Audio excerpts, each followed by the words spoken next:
doing Body Count. Oh yeah. Remember Body Count? Oh, yeah. Hey, was that where they had the huge mud fest? Like everybody was throwing mud everywhere? That was the new Woodstock 90 whatever, I think. Oh, was it? I thought that was Lollapalooza. It could be. I mean, I remember I remember either one, both of those when I was in high school, and I was just like, oh my gosh, I would give anything to go to that. Yeah. I was at the Woodstock with the riots. Okay. Yeah. I was at that one. Primus played that too? I saw Primus Lollapalooza 3. I think that was Lollapalooza Man, 3. I'm all messed up on mine. Keeping all the Lollapalooza lineups straight as I advance in age is really hard. I used to be able to rattle off which year and every band, and now, you guys are dependent on my memory, we're all in trouble. Right. That's the thing. They could change it on the internet, and I'd never know.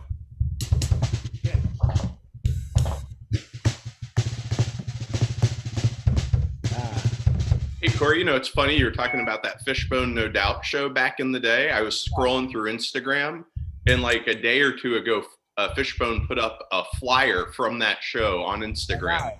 So that's like so totally random that it happened, that you mentioned it and then it was there. Yeah. It's weird how that happens. It happens a lot. I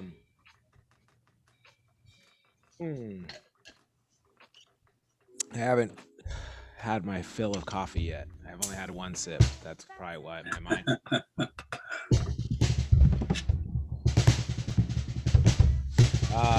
I'm just giving it a few more minutes here.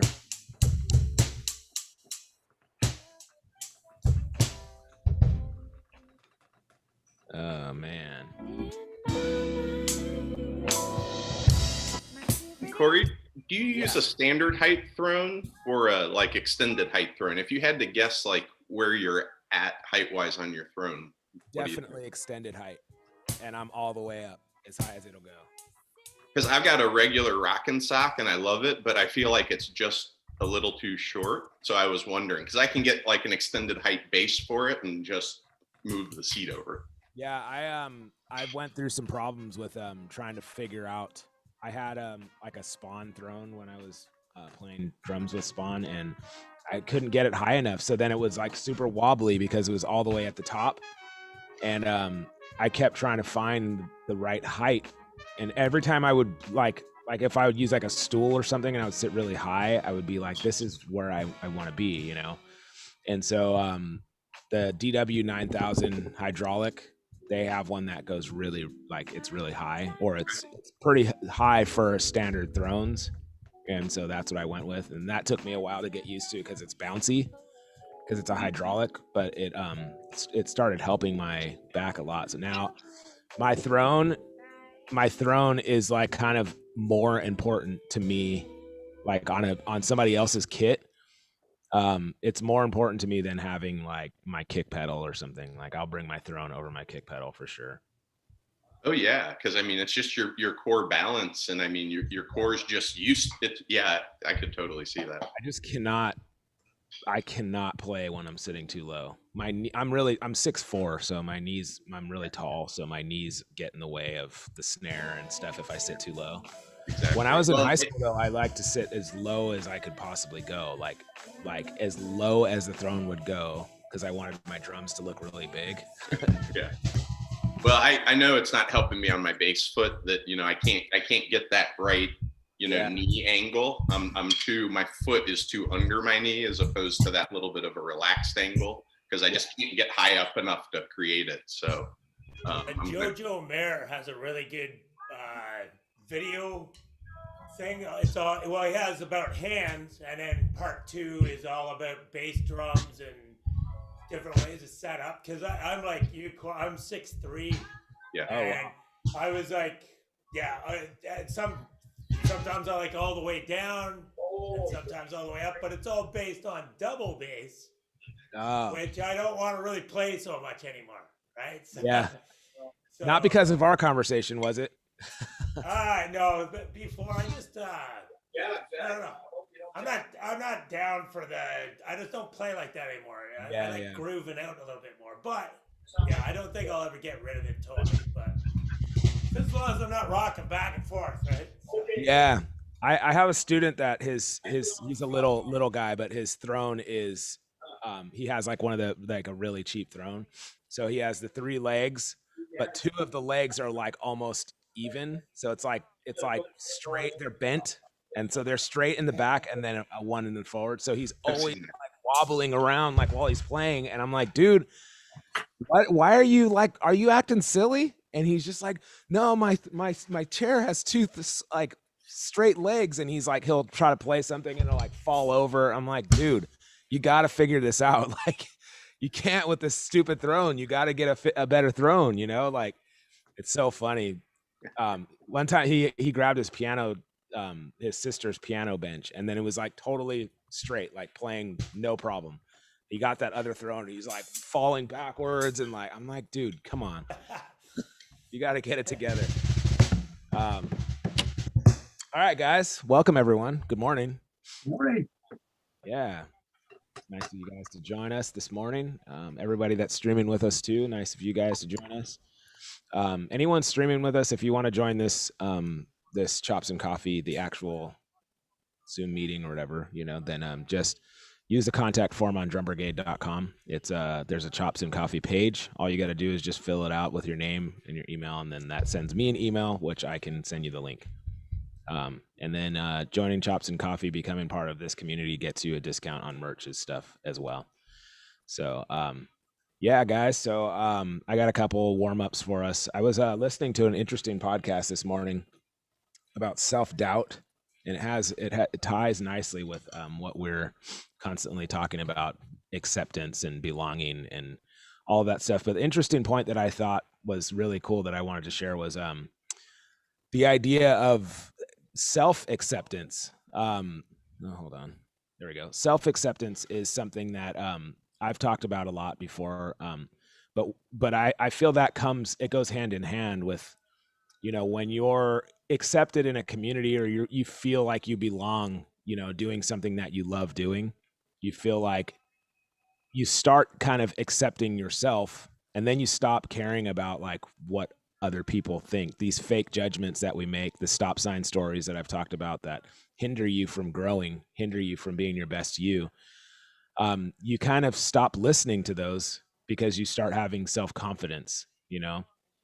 And if we can get out of that mindset of, you know, worrying about comparing yourself to the Instagram drummers and, you know, trying to reach this unattainable, you know, goal of who knows, Vinny Caliuta or Girga Borlai, like I was watching, like this is what is acceptable on, you know, Instagram, instead of just being creative and being us, just doing what we do. Most of the time, we're the only ones being critical of ourselves. A lot of times our people around us are supportive and are kind of like, man, you're getting better, you're killing it, you're doing this, man, I find so much inspiration from you, or whatever. And so it's an interesting thought to think about, you know, pushing that feeling of self-doubt aside and just doing you, being that, like my wife calls it, being your truth, instead of listening to the doubt and letting the stop sign stories come into play, hindering you from growing.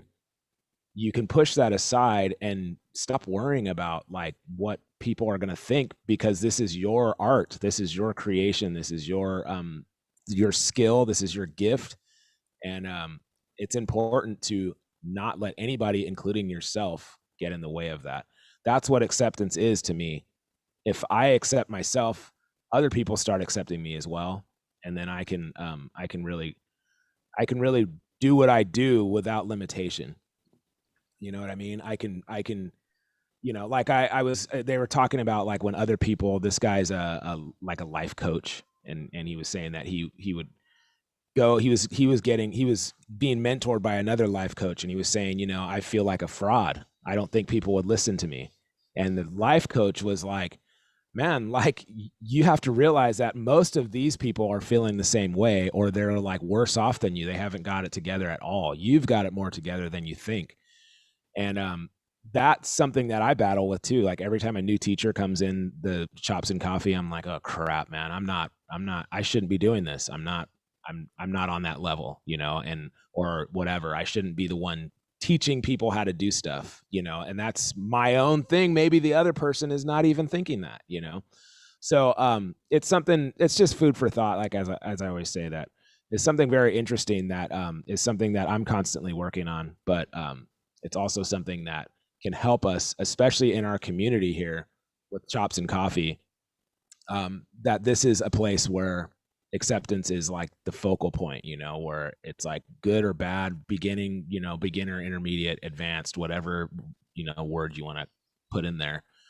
It doesn't matter. Here is where we all just come together with the same interest, starting our day off playing drums and supporting each other. So I think that's amazing. With that being said, let's get it.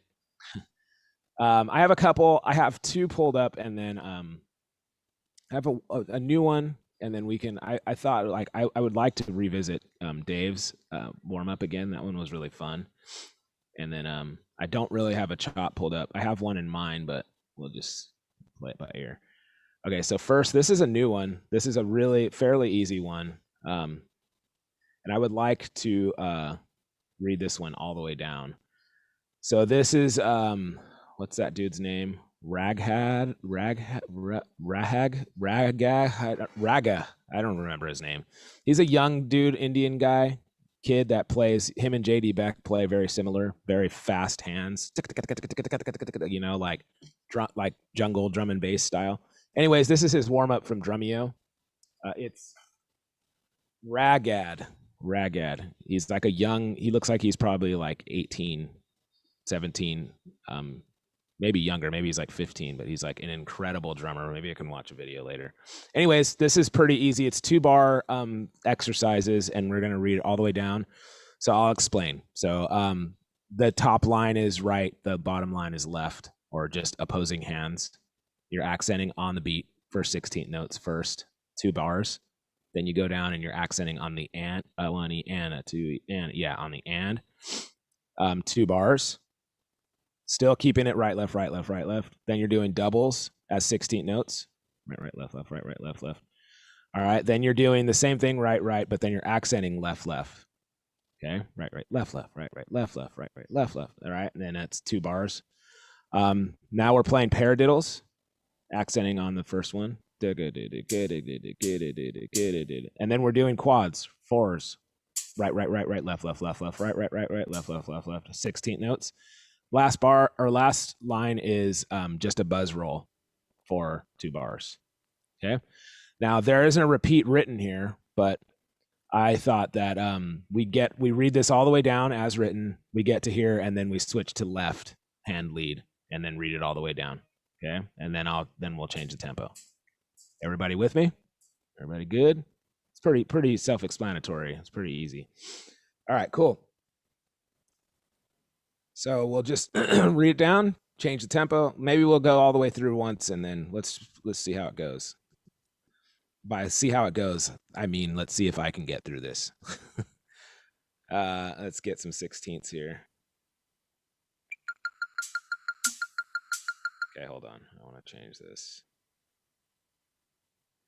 See, but now we don't know where 1 is. Oh, gosh. Sorry. There we go. Okay. Can we do it that fast? Let's do it at 80. There we go. All right, here we go. Oh.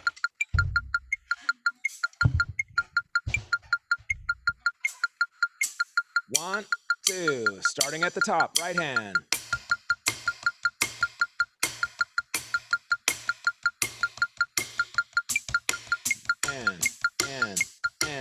And doubles, here we go. Now accenting the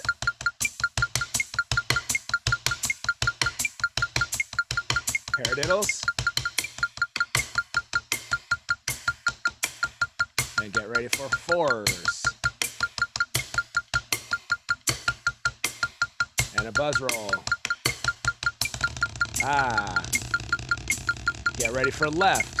Ready, go.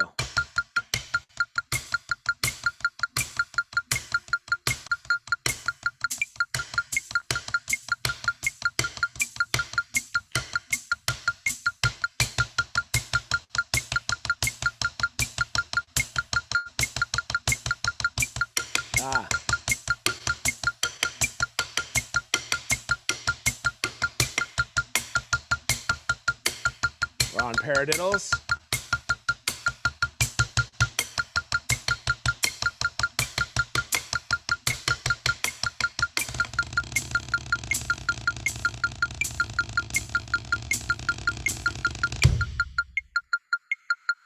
All right. How'd everyone do? Good. Good warm up. I maybe should have used this one as my second one, because this one is, feel like it would be a lot better if we did a basic warm up, like a 8 and 8 equals 16 kind of thing. But anyways, we'll go with it. All right, go up a little bit. The left hand already has my brain working. All right, starting with our right. 2, ready, go, 16ths.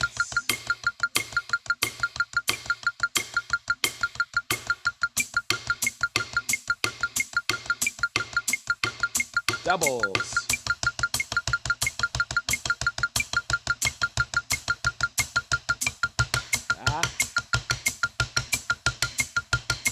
Paradiddles. Quads.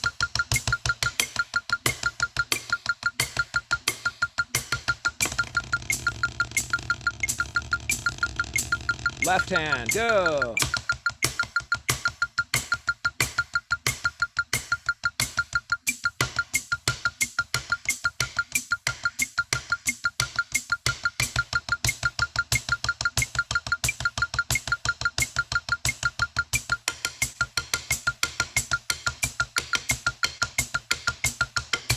Paradiddles.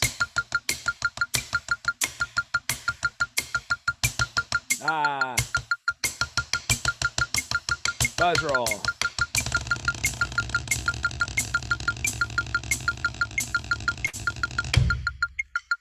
The left hand always gets me. Always gets me.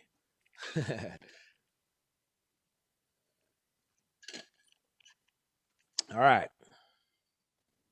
Let's kick it up. Even though he's not here, I'm just gnats in my head going faster, faster, faster. I think I'm gonna do doubles instead of a buzz roll. It's kind of hard to do on this thing. It doesn't sound that great. All right, same thing. Starting with our right, 16ths. 1, 2, ready, go. 1, 2, and doubles.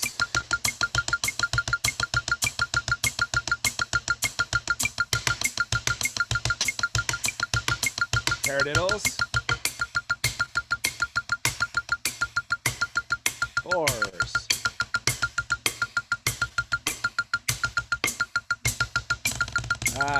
My buzzes suck. Left.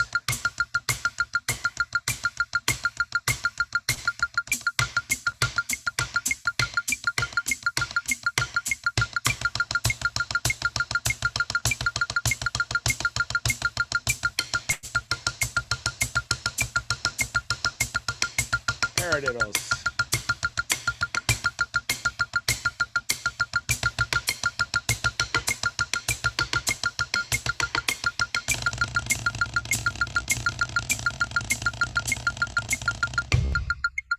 Yay. It's a fun little warm up. It's easy, but it's like, it's cool. Shall we try one more? I know I'm gonna only do 3, but let's try one more. All right. Let me get another sip before we go. Before we get it going here.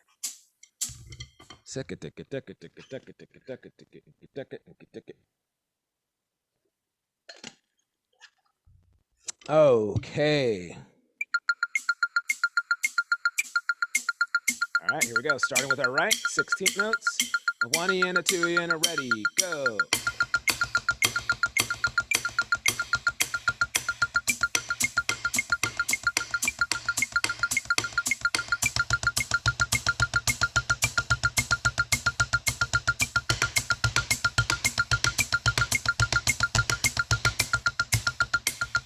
Paradiddles.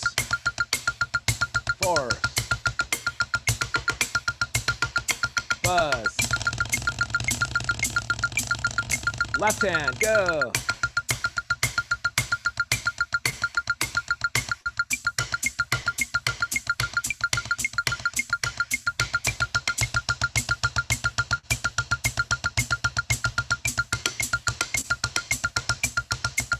Paradiddles.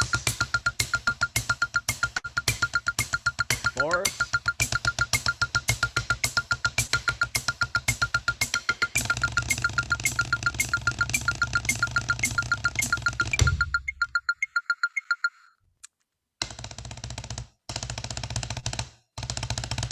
I should be doing my buzz like that instead of, I don't know.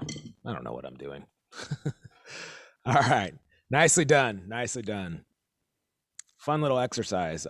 Again, we can take like a lot of these and do some cool stuff like we were doing with all the other ones. Like at least the first, maybe like the first line. Well, like, yeah, we can like diddle these and do some like 5-stroke roll stuff. And yeah, there's all kinds of cool stuff we can do with that. Anyways, I like that. Also, of course, doing this whole warm up with your ostinato underneath is also another challenging thing, or changing these all to 30-second notes. There's all kinds of stuff you can do to make it more challenging for yourself. All right. Let's go back to Dave's adventure. Let's see. Where did it go? Just looking for it here.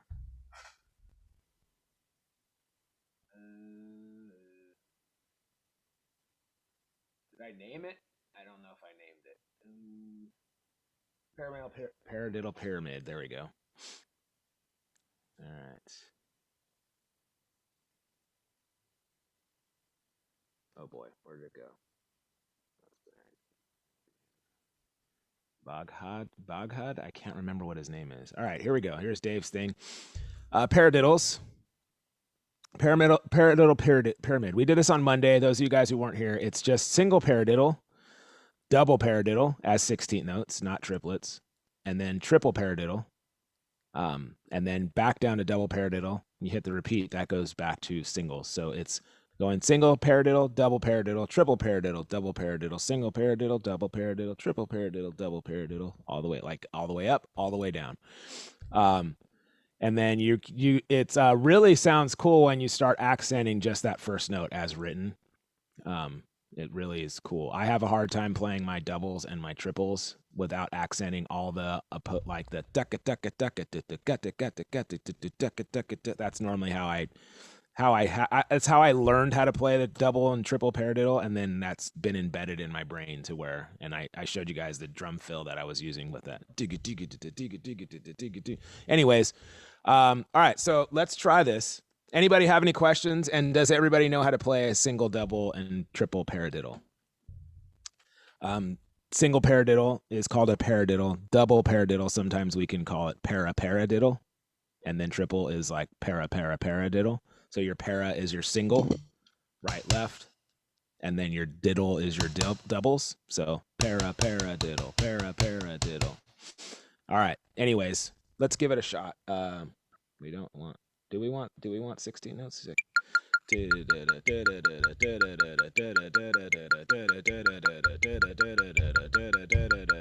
Oh yeah, and it's four of the rudiment. So four paradiddles, four paradiddle diddles.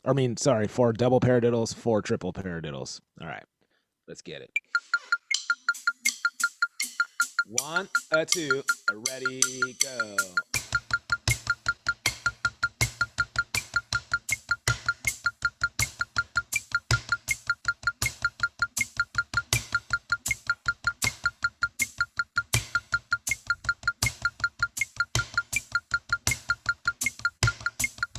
Single.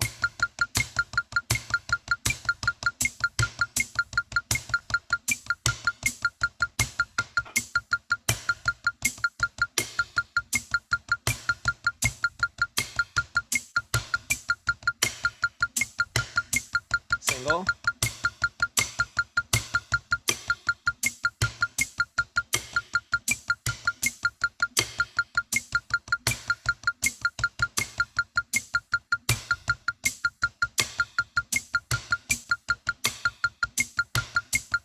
Last one.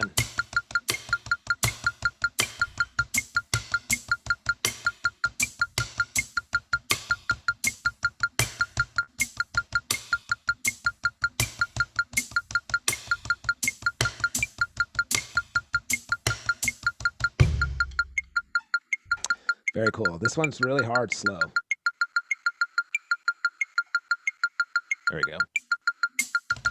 Let's just do it 4 times around like we did the last time instead of setting a timer. All right, here we go. 1, 2, ready, go.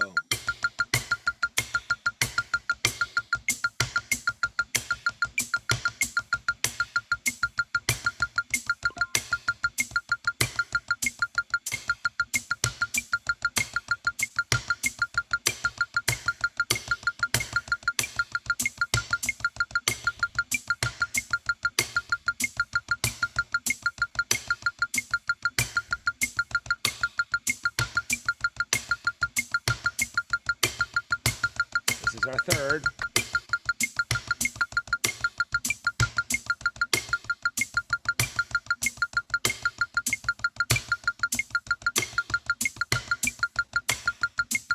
Last one.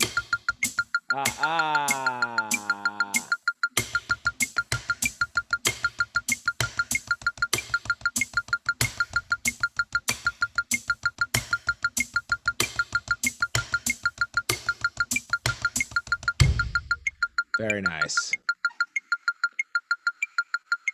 Too many distractions. What did I do? What did I do here? Can we try it this fast? Woo. All right. Everybody ready? Here we go. 1, 2, ready, go.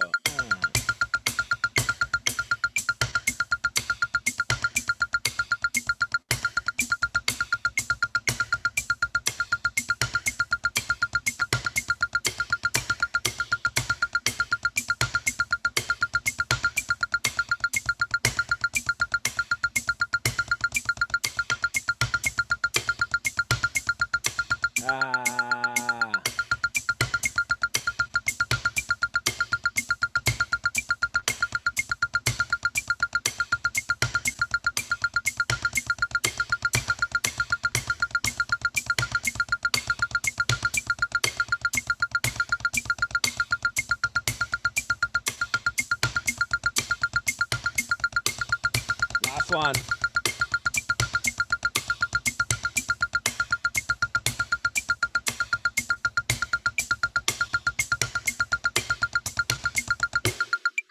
Dang.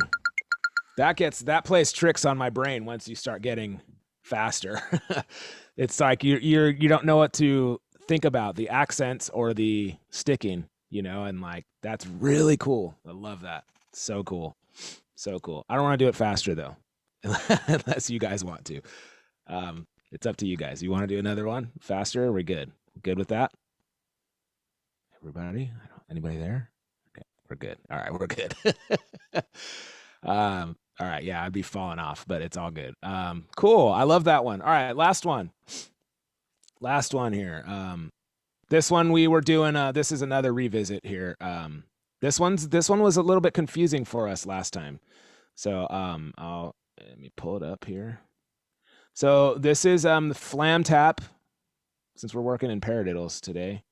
So this is flam tap, but played as triplets. So you're playing 3 flam taps in a row. And then flamadiddles.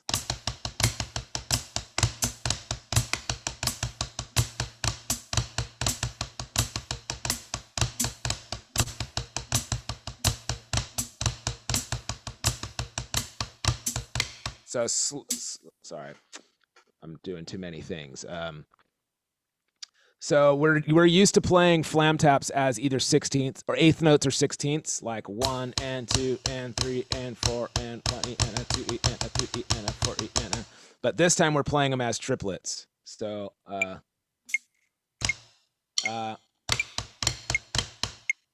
that's the first note.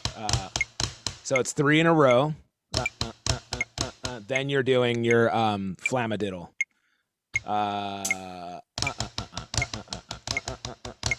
That's a flamadiddle. Okay, so any questions so far? Everybody understanding this? Good. Okay. Anybody else? Wait, let me go down here.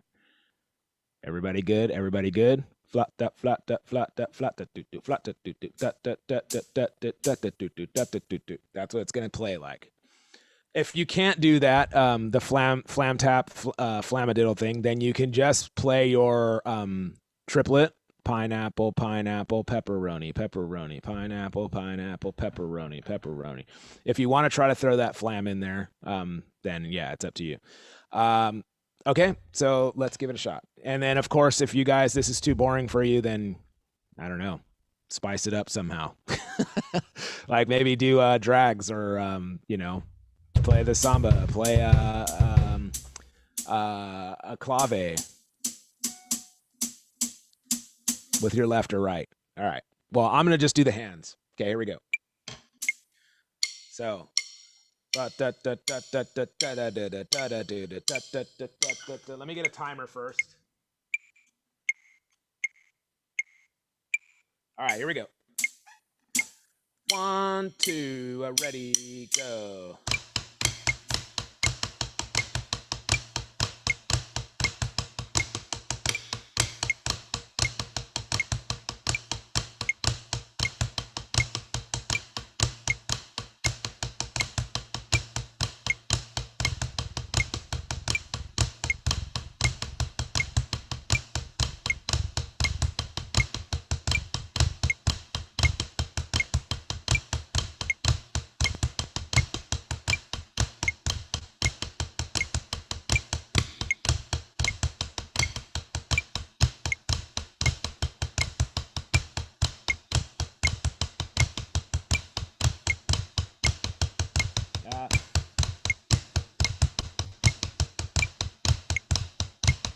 Last one. Sorry, one more. Very cool. All right. Everyone's still okay with that? That sounds like it would make a cool drum fill.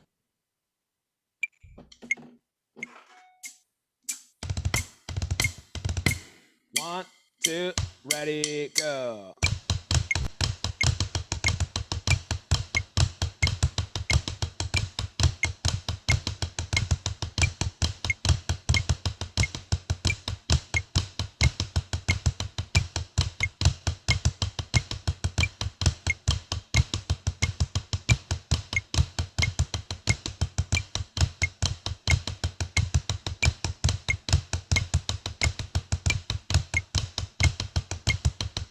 Halfway.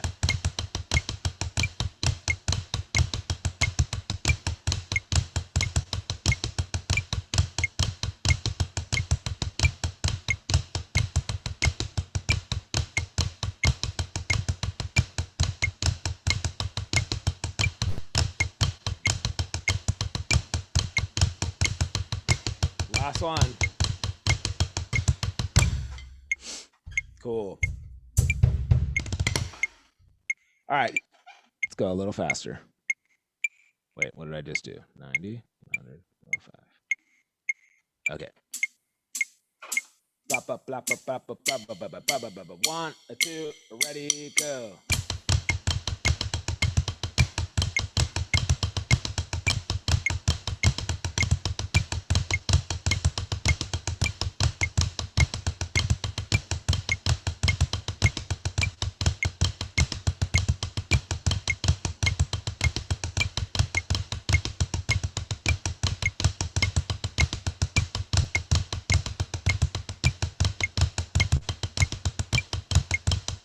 Halfway.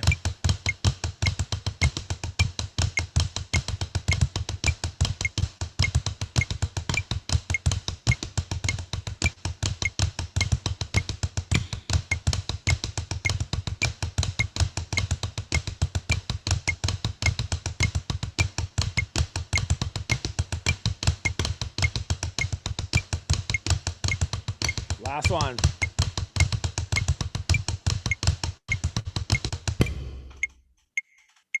Yay! Oh, hold on.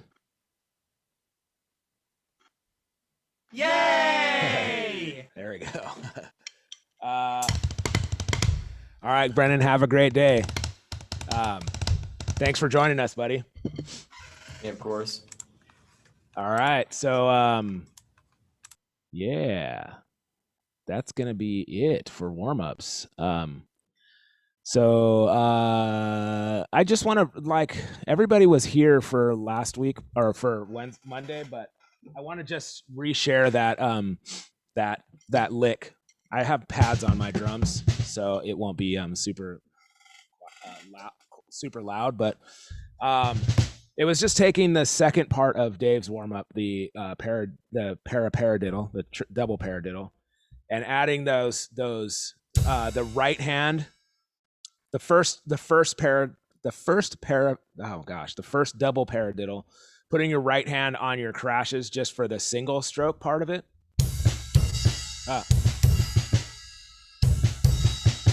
So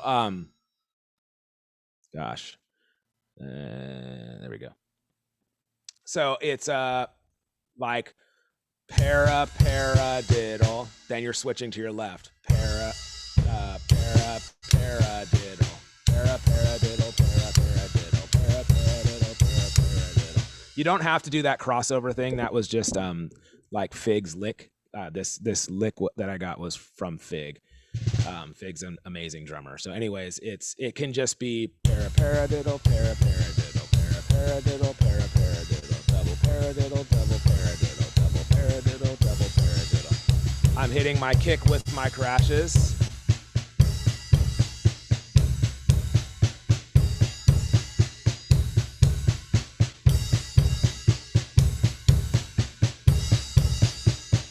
And I'm just taking that double paradiddle and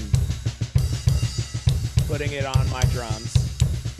And then for showmanship, I like to spice it up by doing this crossover thing.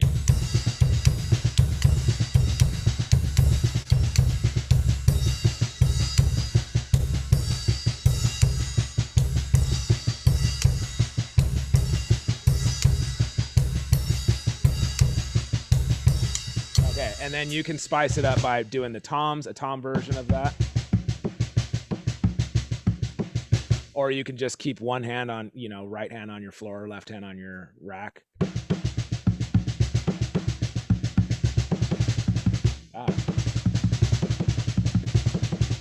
That's a really cool, I love that.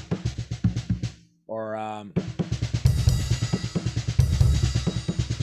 doing some variations, some combos of that, or on your hi-hat.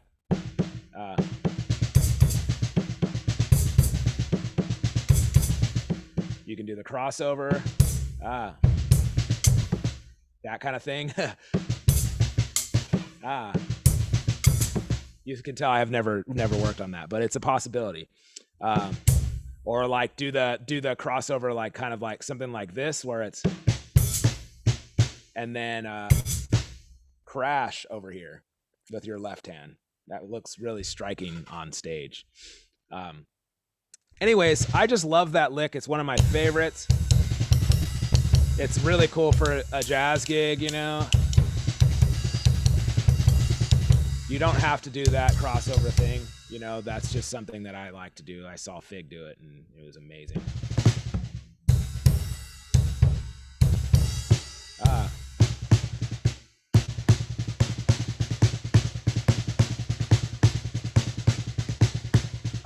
That would be cool, putting diddles on those opposing. So you can't really hear it because of my snare, but never mind.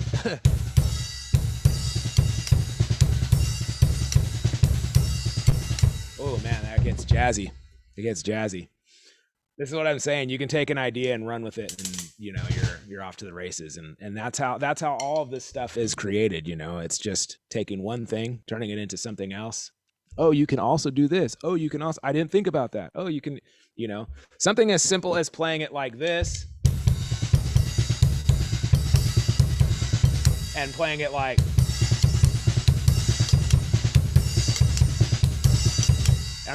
it looks completely different. And like, on a big stage, it's like, that's even more like, what the heck did he just do? That's amazing. I have this lick. I'll break it down another day, but I'm showing one of my younger students this crossover lick that is just triplets with accents. We do it as 16th note triplets. Okay. But so everybody kind of knows this thing. So it's the same kind of idea, like kind of making it difficult for showmanship. So it basically just goes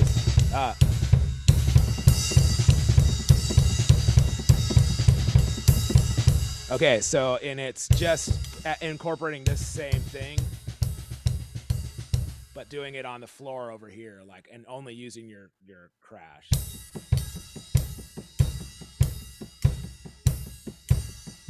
So it's doing a combo of that.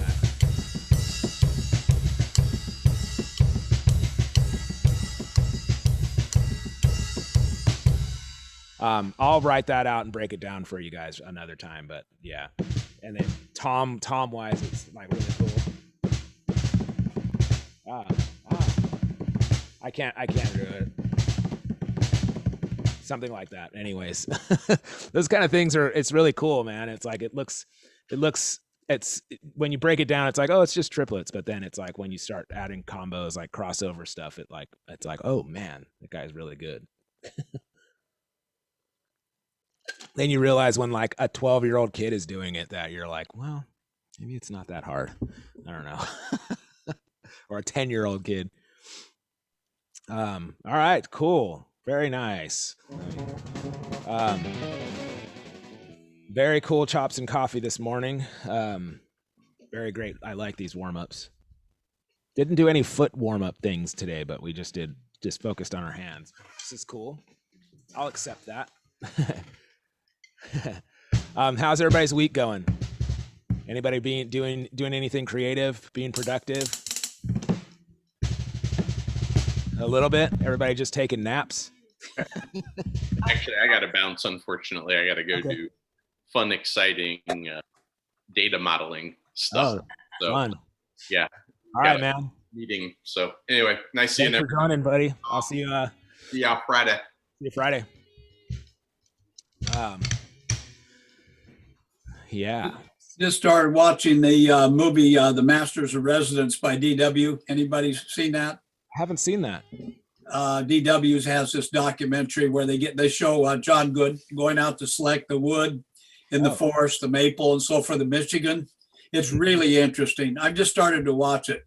It's a documentary, really well done, video, the whole bit. But anyway, they get into Neil Peart and his kit they were building for him. And then how he passed away after the kit was introduced to him and so forth. But it's I just started watching it. It's long. Is it on YouTube? Yeah, it's on YouTube. You can watch the full documentary on YouTube, which I'm just starting to. That's cool. Masters of Resonance.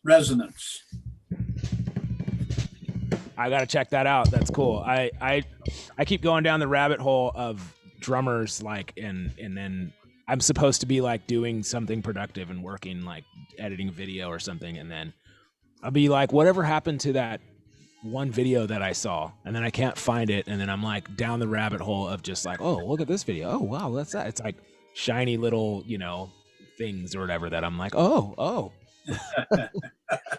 And like, yeah, I did that last night where I didn't end up going to bed until like 11 or 12, and I was trying to finish a project that I started, and I kept thinking about this one drummer. I cannot remember his name now. I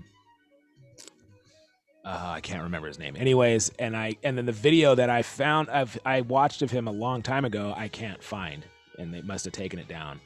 So first of all, I was like trying to figure out the name of this guy, and then I could not remember. I could not, like right now, I cannot remember.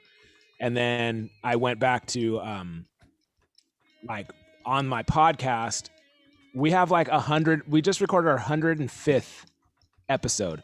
This was like episode 2 or 3.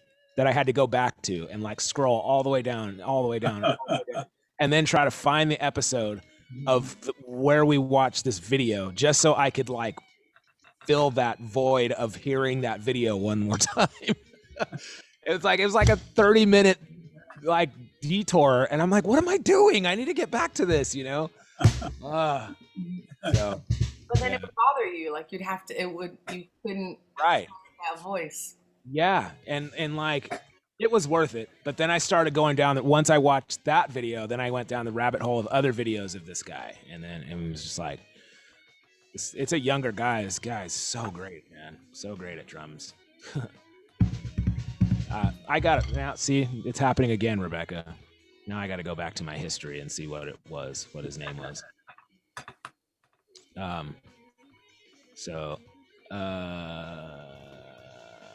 Sharik Tucker. Have you guys ever heard Sharik Tucker? He's so amazing.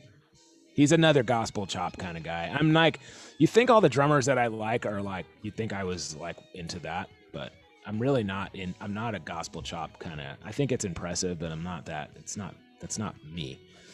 But this guy is just, his approach to it is so different. He's very creative, and I like the way his drums sound. He's great, man. He's really great. Korey, you played like a, because I for some reason I'm like into trying to learn a bunch of Latin beats, which I'm horrible at. Yeah. And that's why I'm never probably ever going to use them practically, except to maybe show off if I ever learn them one day. But you did something a couple weeks ago. It was almost like it was like some kind of Latin beat. You were doing the rock, like it was on the bass, the floor tom. It was kind of like a, and then you had all this other stuff going. It was a really cool beat. Really? Anyways, yeah. And you were kind of saying how, you know, you're not right into the Latin stuff, but you do stuff like this, and then you started doing something really cool. Oh. And then you started talking about something else. Oh, was it? Maybe it was my standard. Yeah, it was some kind of standard thing that you do to do a Latin beat. Like here, let me turn this off. Like if you were doing a Purdy shuffle, it was the kind of the same thing you would do on the hi-hat. You were doing it here and then something else. Okay. Was it like a?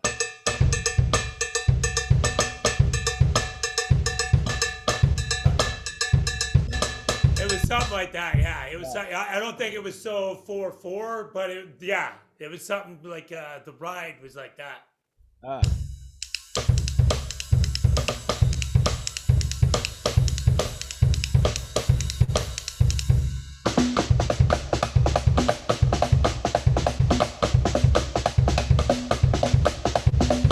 Maybe something like that. I don't know. You're doing like the like kind of the swing triplets on that, like the. Yeah. Is that? What are you asking? What I'm doing? What the hell are you doing? So this is where I get confused, man. I don't really know, but I'm doing like this.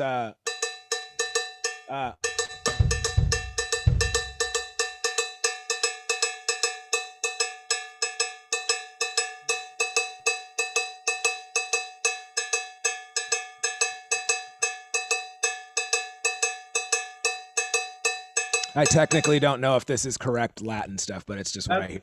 That sounds like a cascada, you know, similar to a that's what it cascada. is. And then I'm playing the standard like when you're playing like a drum set thing, like so you can play like the this is gonna sound weird, but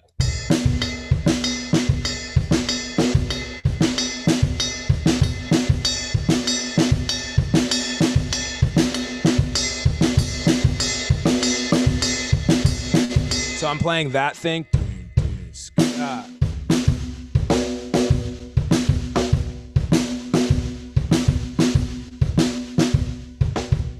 I'm playing that, which is not, that's like Latin drum, like jazz drum stuff, not really Latin percussion stuff. And then but playing that cascada over it.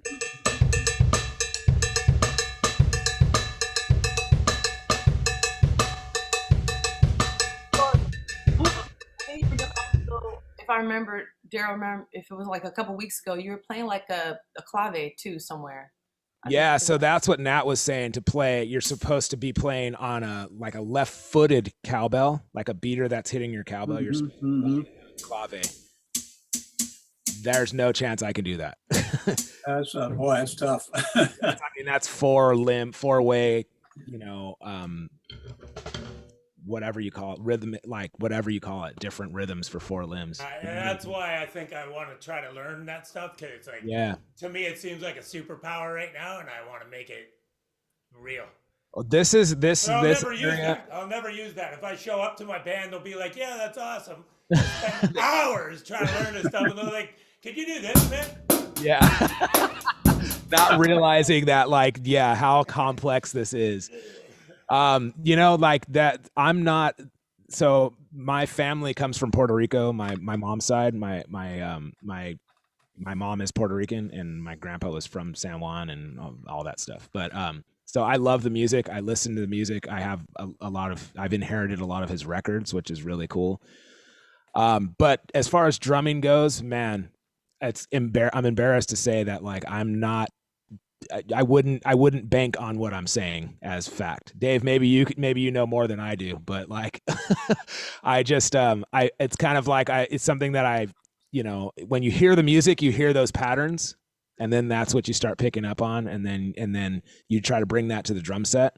But yeah, there's a couple guys here in town in San Diego. Mike Holguin is one that's really a great teacher for that kind of stuff. And then there's another guy. Man. What's that? I said I second that. Mike Hogan's the man. Yeah, he's the man for that kind of stuff. Look effortless. Well, he's the man on a lot of different stuff. He's just an excellent teacher. He's an amazing teacher. I would love for him to come through on one of these. But the other one is Rebecca, who's the percussionist, the teacher percussionist guy. That's Mark. Mark. Oh gosh, Lamson. Mark Lamson. Yeah. Those are the two best guys I know in San Diego for teaching Latin stuff. Mark Lamson is deep on percussion and drums. I mean, yeah, he showed me a Brazilian rhythm one time where I was just like, what? Like, and I still haven't got. I mean, it's been years and I still haven't been able to get it. So those two guys, maybe check out those. Mike Holguin is like he's like a real teacher, if that makes sense. Like, he teaches like in school, like colleges and stuff, and yeah, especially for Latin percussion and Latin drumming, he's the best in San Diego. And I'm sure I don't know if he teaches online, but I'm faking a lot of that stuff. I'm faking all of that stuff because I don't even know what the names are. But if you look up like that Cascara pattern, that's like the timbale thing that they're playing on the sides. Yeah.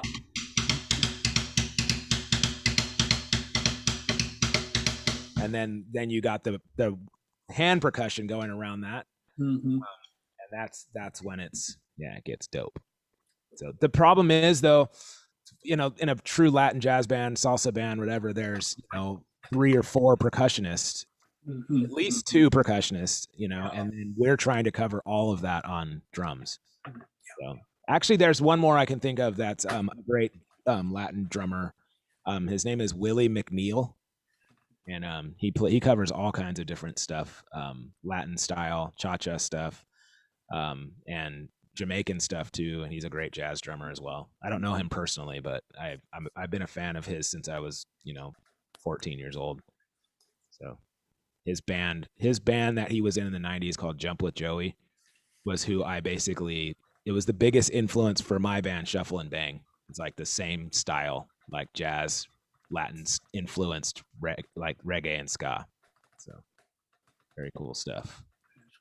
What's hard about the Latin stuff too, to me, is like, you learn, the first step is like learning what the patterns are, but then to like, if you ever put that in context, playing with people, you can't play a 5-minute song just playing verbatim a 2-bar pattern. Like what gets hard is you have to start to be able to like embellish it and make it work in a song and like play fills that sound right and like vary it up in a way that sounds right. And the Latin jazz stuff, that was fun because like you were saying, you know, you don't have to be super strict about it as long as it sort of has the right flavor.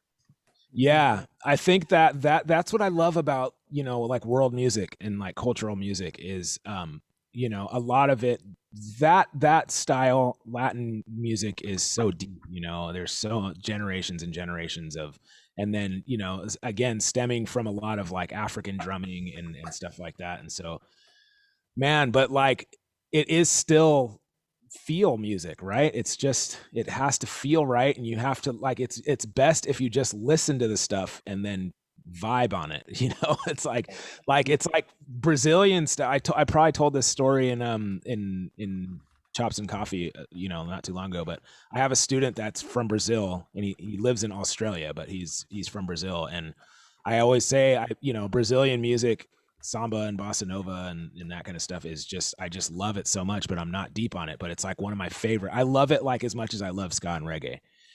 And I was like, yeah, man, I love your guys' music. You know, I said, I can't play it, but this is kind of the extent of my kind of wannabe samba thing. And I played like something like and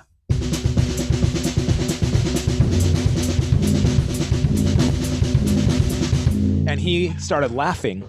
And he's like, yeah. And I'm like, I mean, I know I'm not like, I don't have the feel right, but that's kind of the extent of what I hear. And he's like, yeah, it's like that. You know, you have to be Brazilian to feel it right. And it was just like completely shot me down, like where I was just like, yeah, I know, man. I'm like, it feels right to me, but I know a true Brazilian just doesn't, it's just not even close, you know? So, and even for him as a student, he played some like a bossa nova thing, and and he's like, this is what like the first rhythm we learn in Brazil, and he played it, and I was just like, completely sounds like so authentic and so real, and like so not what I'm playing. The crazy thing to me about Brazilian music is, you guys, you know who Aaron Serfati is? No.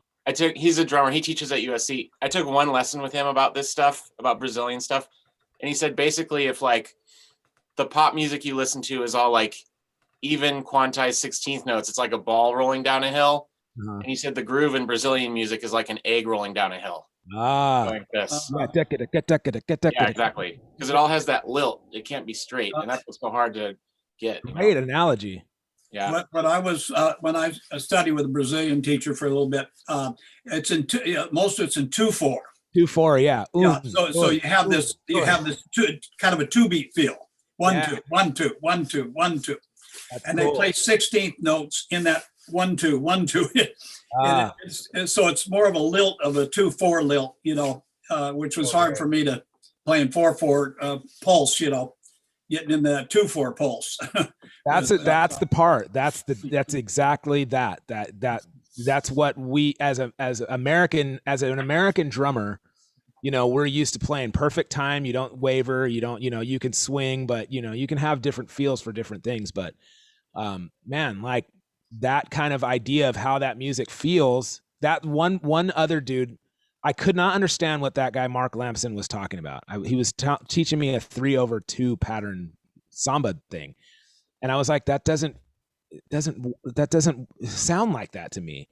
And he didn't explain that there's a Brazilian swing, that egg rolling down the hill thing. And so another drummer was like, "Oh, he didn't tell you about the way that it feels. It's the Brazilian swing thing, you know." And I was like, "Oh, it's the same thing for Jamaican music. Jamaican music, for playing that kind of music for so many years, especially traditional ska and like rocksteady, early reggae." Where almost everybody gets it wrong, but where the Jamaicans get it right is the music is kind of swinging, but then the drums are straight for ska. So like, you can almost play a shuffle over the ska music. Here, I'll play you some. But then here, I'll play you a Hepcat song. That's a perfect example where they're a modern day band that got it right. Here, I'll show you.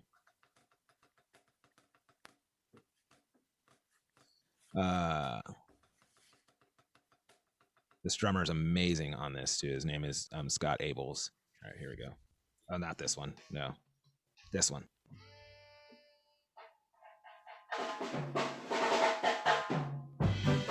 Okay, hold on.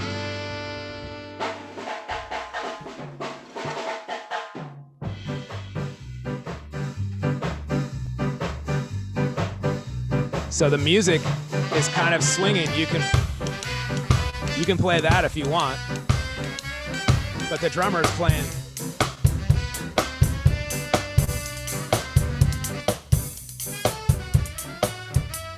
But you can easily swing it. So I love it. Anyways, there's this push and pull always happening with like swinging, and it feels wrong when you're playing it, but then when you hear it back, you're like, oh man, that's it. That sounds like Jamaican, you know? That's the greatest thing, you know? So killing. Yeah. Good stuff, man. Good stuff. This is yeah, I love it. This is my it's great stuff, man. Feels so good to play. This drummer is amazing though, like just such a creative drummer, you know, and this is a band that I tour with and I've worked with for years, and having to mimic his drum fills and stuff, you know, is really a difficult thing to do. It's not easy to, because they're really iconic drum fills that are part of the song, you know. It's like you know, that's an iconic drum fill, right? It's like you have to do that drum fill. You can't do another one. And a lot of these songs are like that, where they have actual, they're you know, you do the drum fill, everybody knows what song you're gonna play. So, anyways, love that. I love that kind of conversation, getting deep. I wish I can get deeper on, you know, especially Brazilian music and Latin music. I feel like I owe it to my heritage to be proficient in Latin drums. I almost started getting into Latin percussion. I always wanted to be like a timbalero, a timbali player. Mm-hmm. But I man, sat in a couple times and I'm like, oh man, I don't know what I'm doing. Everybody's looking at me like, say, it's like the basketball court thing. Oh, he's tall, he's black, he must be good. And then I play and they're like, oh boy. And then it's like when I show up to a Latin jam, they're like, a Puerto Rican, here we go. And I'm just like, ready, go, guys. What's interesting too, Korey, is how the foundational for Afro-Cuban is the claves. Mm-hmm. And I'm listening, and I think it's a 3-2 clave, where actually you're playing a 2-3 clave. So you know, your ear gets, after you hear it enough, and if you're playing it, you have to listen for that groove that's a 2-3. Yeah. You know, rather than a 3-2. So you know, you have that as an issue to try to feel that, you know, the differences of the two, and the instruments actually turn around. The pattern turns around on the 3-2 and the 2-3. Oh man. So it that was discouraging for me to try to get that feel. I was saying that my grandpa he passed away last year in August, I think, but he was like 84, 85 years old. But he's like a true like New Yorican. He was in New York, you know, during the time when the music was just like the greatest music ever, you know, during soul music, and in the 50s and 60s he was you know, there. And so when he passed away, I asked if I could have some of his records, and my grandma gave me about like a quarter of them, and I want more. But some of these records are so great. The music on these records today, like these are from like the 60s and the 70s, and like the music today is still like, oh my gosh, this is so killing. It's incredible. And it's just like, I can't believe this is as old. If this came out today, I'd be like, this is dope, man. You know? And so it's so crazy, man. And it's like across the board, he had such great music. And it's just music that we heard, you know, every Sunday for family dinner. You know, we'd go over there and grandpa would be in the kitchen with his records playing super loud. And it was just like, it wasn't even like a thought. It was just like grandpa's music, you know? Beautiful. Yeah. And so now it's like, oh man, I just cherish them. They're so great. I listen to those records more than I listen to any reggae records or any, you know, pop or rock records. It's so great. So yeah, I gotta inherit more before the uncles get him. All right, guys. Well, this was cool. Yeah, I'm really stoked today. I think I didn't post, but I posted like a hey everybody, anyone who wanted to join Chops and Coffee, but I wanted to post something that was like I'm excited for Chops and Coffee because I was looking forward to it last night. So and I woke up this morning. It always adds a little bit of pressure. It's probably like 30% pressure of like, oh man, am I going to fail tomorrow or am I going to do this right? Am I going to be prepared? And then it always ends up being great. So I appreciate you guys. Thank you guys so much for joining. Again, if you guys ever want anybody else to join, any of your students, any of your friends, everyone's welcome.